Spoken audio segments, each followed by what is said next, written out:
આનંદ થાય છે. હું બહુ સ્પષ્ટ રીતે હું તમને આજ કહેવા માંગુ છું, ખોડલધામ જો બન્યું હોય તો ડ્યુ ટુ વિઠ્ઠલદાસ. વિઠ્ઠલદાસ ન હોય તો ખોડલધામ ન બને. એનો પાયાનો સાક્ષી હું છું. એ જો બીજ રૂપાયું હોય તો એ આપણે જામકંડોળા કન્યા છાત્રાલય એની પહેલી મીટિંગ ત્યાં બની. મુરબ્બી નરેશભાઈ થી માંડી બધા જ અમે આગેવાનો હતા અને નિર્ણય લેવાયો.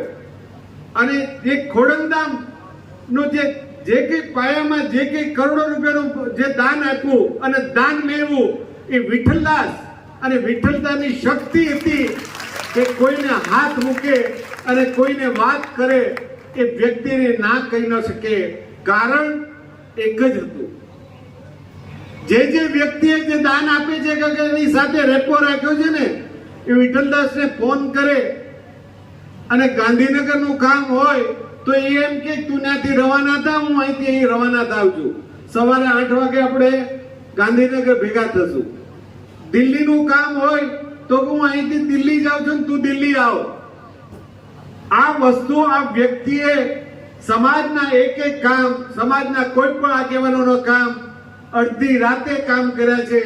અને જે કામ કર્યા છે તો ખરા, જે ફંડ લીધું, ફંડ રૂપિયાનું લીધું અને 100 રૂપિયાની ઇમારત ઊભી કરી, 100 રૂપિયાનું વર્ક કર્યું. અને કેટલો સિમ્પલ માણસ, કેબિનેટ મંત્રી હોય,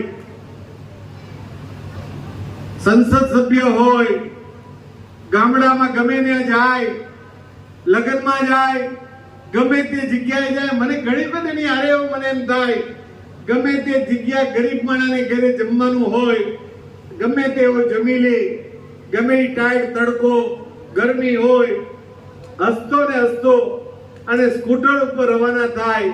ગમે એ માણસ એને મળી શકે, ગમે એ માણસ એમ કે તું કહી દેજે વિઠ્ઠલદાસ મારા માસીનો દીકરો છે. હવે આ કામ કેવું અને આ કાર્ય કેવું એ બહુ કઠણ છે, પણ વિઠ્ઠલદાસ માટે કોઈ વસ્તુ કઠણ નહોતી. એનો જીતો જાગતો મને દાખલો છે, મને ખબર છે. હું એને બહુ નજીકથી ઓળખું છું અને એનો સ્વભાવ બહુ નજીકથી હું જાણું છું.